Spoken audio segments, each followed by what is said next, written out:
पिपलापुर नामक एक छोटा सा गांव था जहां भगवान शिव का एक बहुत पुराना और प्रसिद्ध मंदिर था।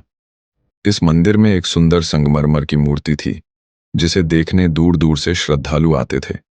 गांव के बुजुर्ग बताते थे कि यह मूर्ति स्वयं बाबा राघव द्वारा स्थापित की गई थी, जिनकी भक्ति और तपस्या के कारण इस मूर्ति में विशेष शक्ति मानी जाती थी।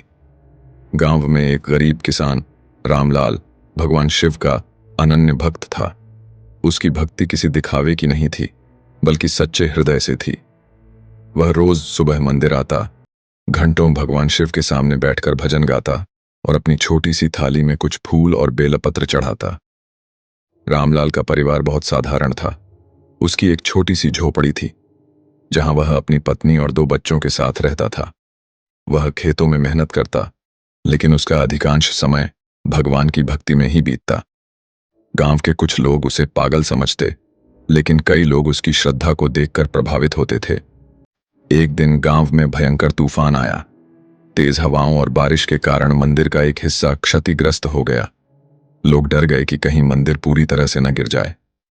अगले दिन जब गांव वाले मंदिर पहुंचे तो देखा कि भगवान शिव की संगमरमर की मूर्ति टूट गई थी। गांव में अफरा तफरी मच गई। कुछ लोग रोने लगे, कुछ ने इसे अपशकुन माना। पुजारी जी चिंतित थे।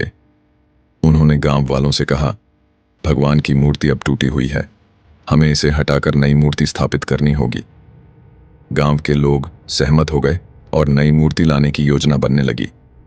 लेकिन तभी वहां रामलाल आ गया। उसने देखा कि मूर्ति टूटी हुई थी, लेकिन भगवान का चेहरा वैसा ही था, शांत, दिव्य और करुणा से भरा हुआ। रामलाल रोज की तरह पूजा करने बैठ गया। उसने टूटी हुई मूर्ति को प्रणाम किया, जल अर्पित किया और भजन गाने लगा।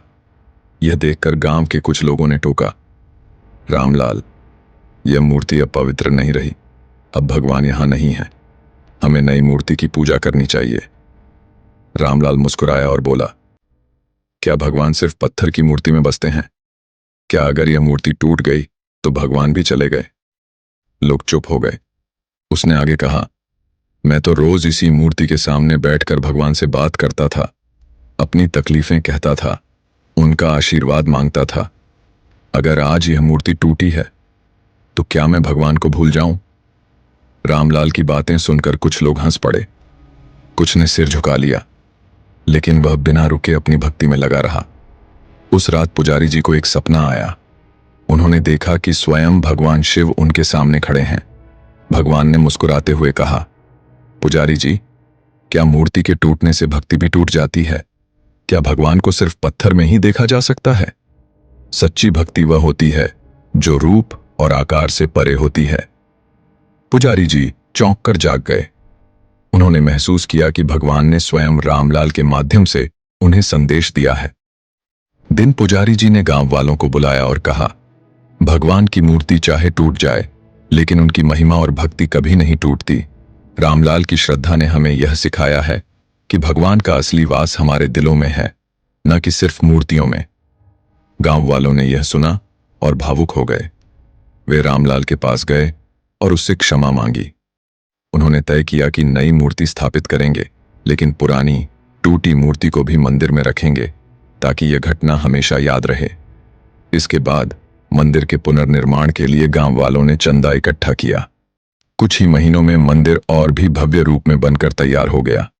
लेकिन सबसे खास बात यह थी कि टूटी हुई मूर्ति को मंदिर के एक विशेष स्थान पर रखा गया था, जहां लोग आकर सीख लेते थे कि सच्ची भक्ति का अर्थ क्या है। कहानी से सीख, भगवान सिर्फ मूर्तियों में नहीं, बल्कि भक्त के सच्चे मन में होते हैं। सच्ची भक्ति दिखावे की नहीं, बल्कि हृदय की गहराइयों से की जानी चाहिए।